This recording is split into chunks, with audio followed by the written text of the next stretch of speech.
Hello, my name is Adolfo and this is Life of Adolfo.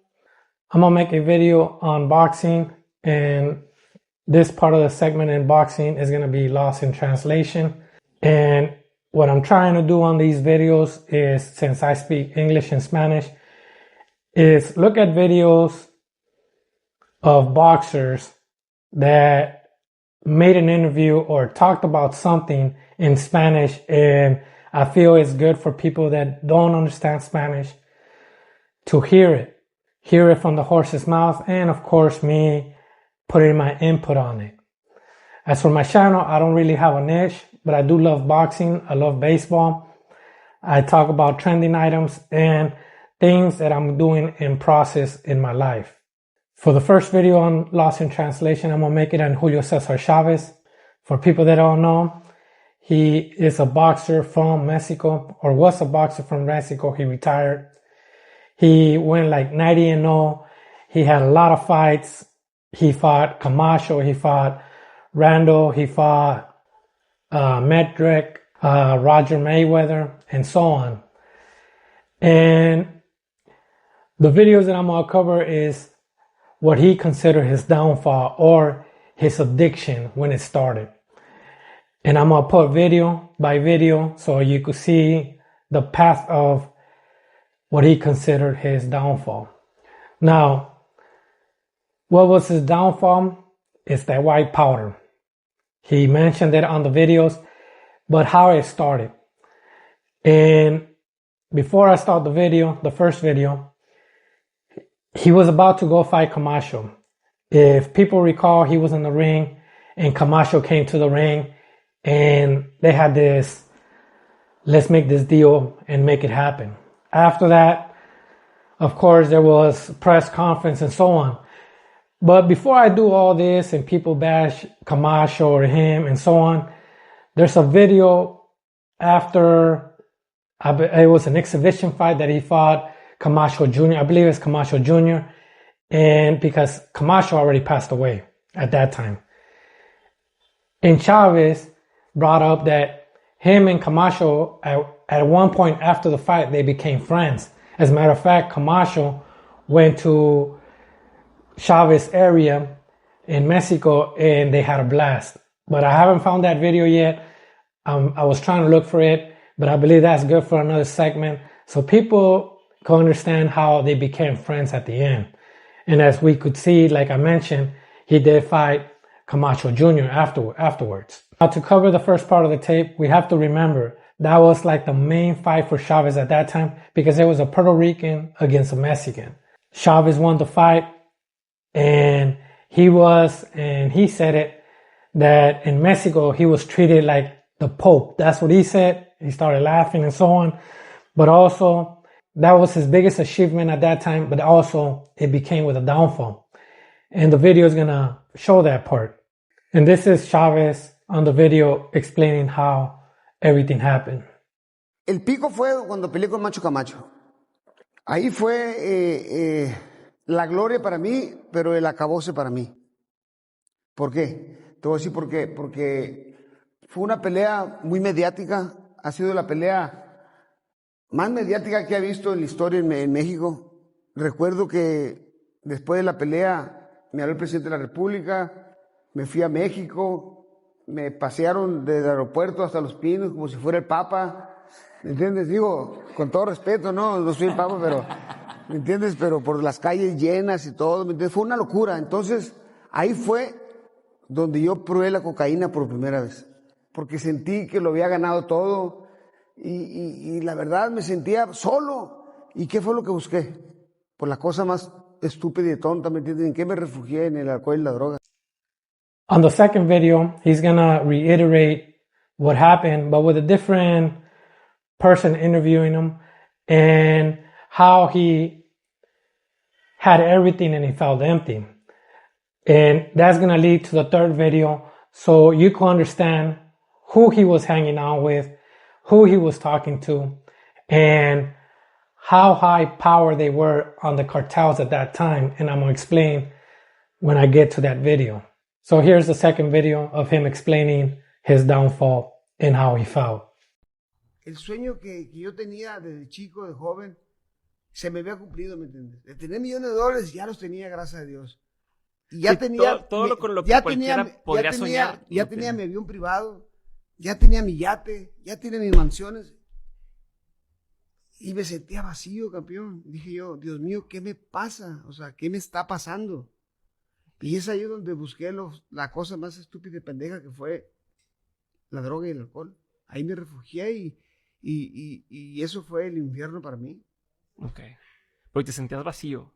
Sí, la verdad O sea, ¿cómo era decir, oye, peleé con Macho Camacho, la fiesta, ahí, llego a mi casa y ¿qué sentías? Parece que Dios te dijo eso.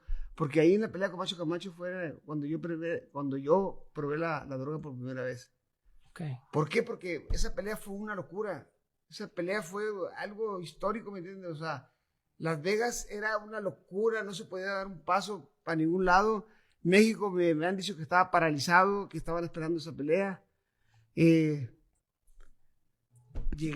a Culiacán, me recibió todo Culiacán. Me fui a México, desde el aeropuerto hasta Los Pinos, la gente por las calles, o sea, como si yo fuera el Papa, digo con todo respeto, no soy el Papa, pero así, ¿me entiendes? O sea, y de ahí fue cuando yo probé la droga por primera vez. Now for the third video, and this one is going to piggyback on the people that he met after Camacho. I'm not going to say he met him, but like he said, that was his downfall, the white powder. And you're going to know who were the people that were around him after the fight. But I also saw this video of him going to go fight and who was going with him to the ring. And his name was Francisco Rafael Arellano Felix.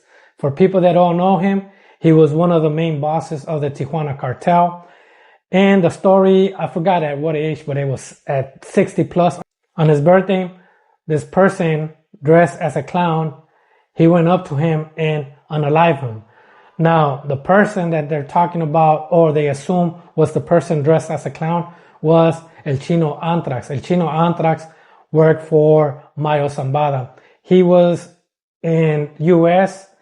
They put him on house arrest, and one day he went missing. Now, everybody assumed that he escaped, but he was missing. I don't know if he left on his own will or somebody took him to Mexico, because later on he was at his sister's house and someone else, and they put him on hostage, or they took him and his sister, and they unalived them as well. And that is how the story of Francisco Rafael Arellano Felix is. As I told you, he was one of the cartel bosses, him and his family, his brothers and sisters.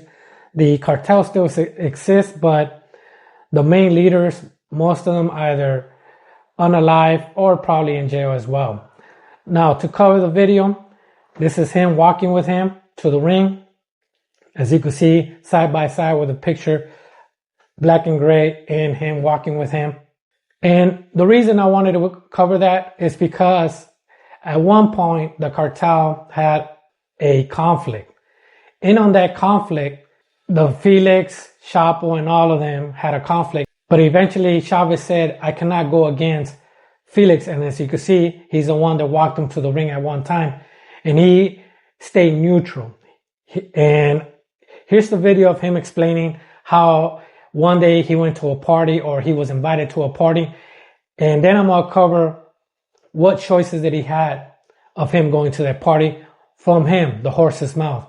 But this is going to tell you who was at that party, at what high level. And if you watch the Narco Mexico edition, you basically are watching Narcos 3, all the characters that he met. And this is him explaining the day that he met them in the party and what he was asking for. Fíjate bien, el día que yo le gané a Macho Camacho, ese día, fíjate bien, había como 1000 años de cárcel.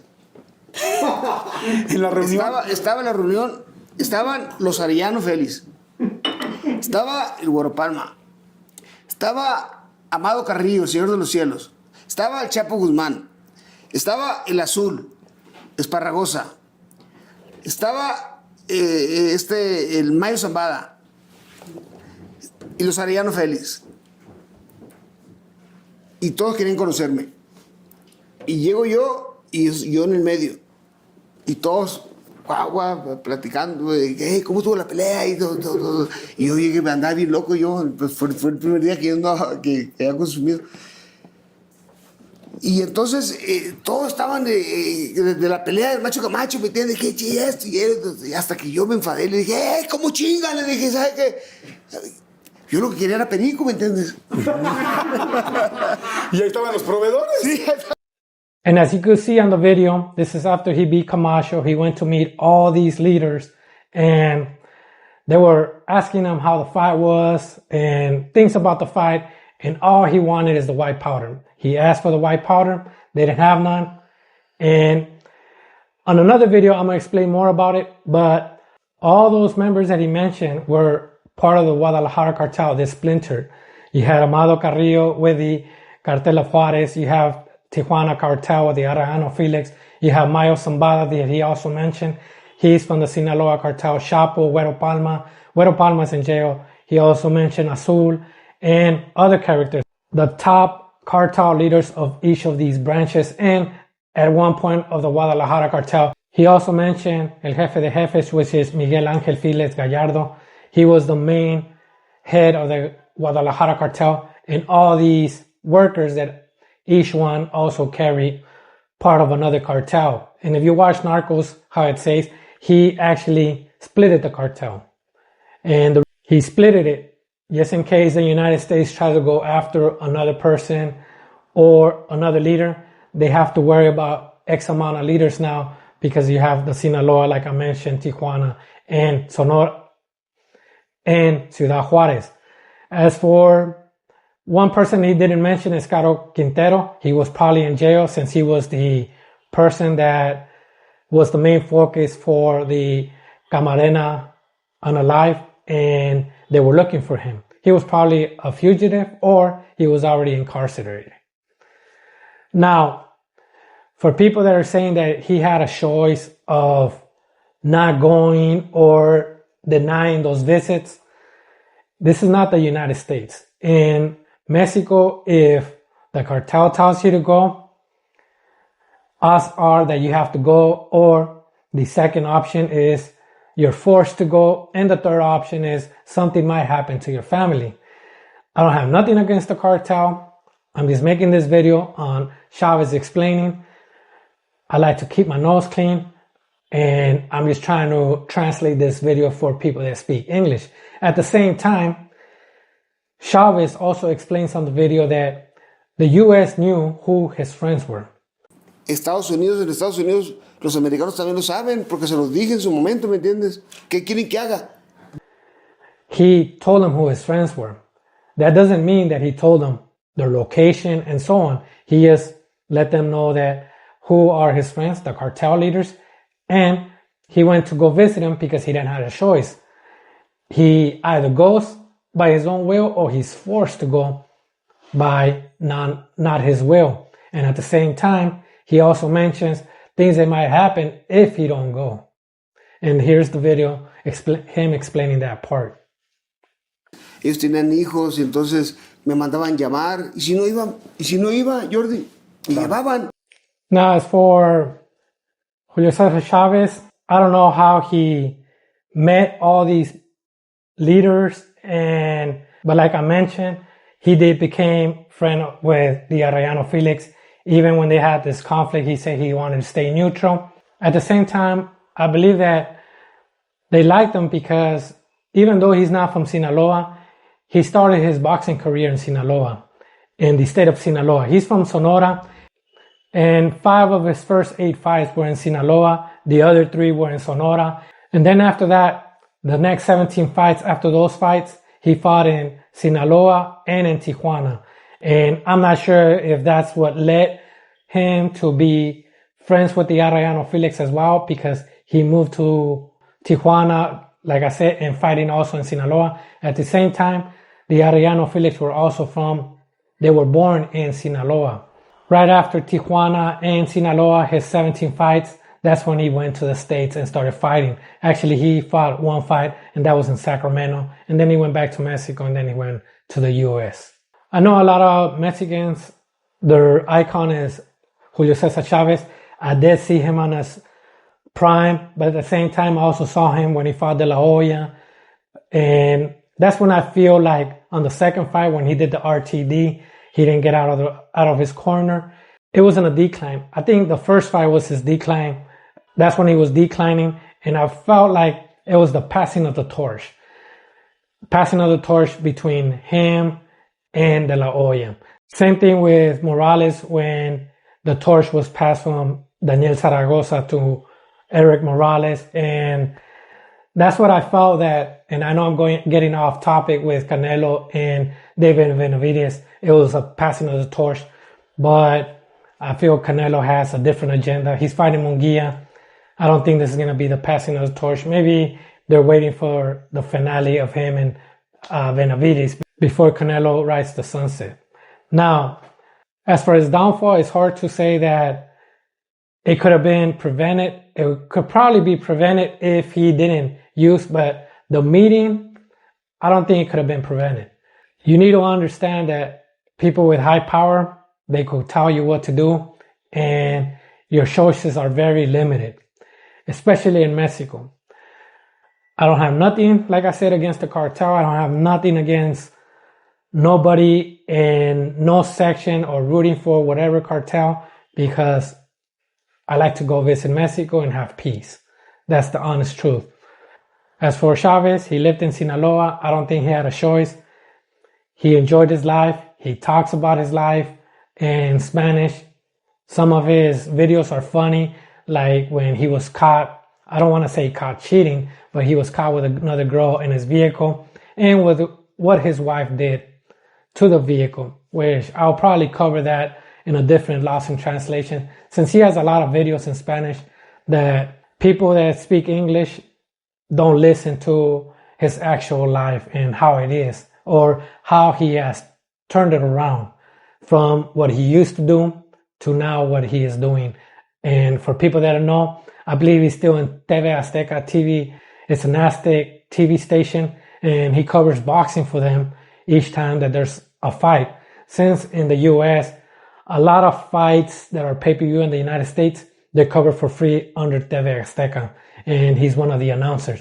Him, and I'm not sure if it's Morales or Barrera, that are side to side on the announcing. That's why I believe that him and Morales and Barrera, they're kind of friends. You could say they're friends. I don't know about him and Marquez, since Marquez doesn't really talk to Morales and Barrera, and if they do, it's limited compared to Morales and Barrera, since they have their own podcast and their own YouTube channel. And that's about it. Hopefully you like the Lost in Translation. Thank you.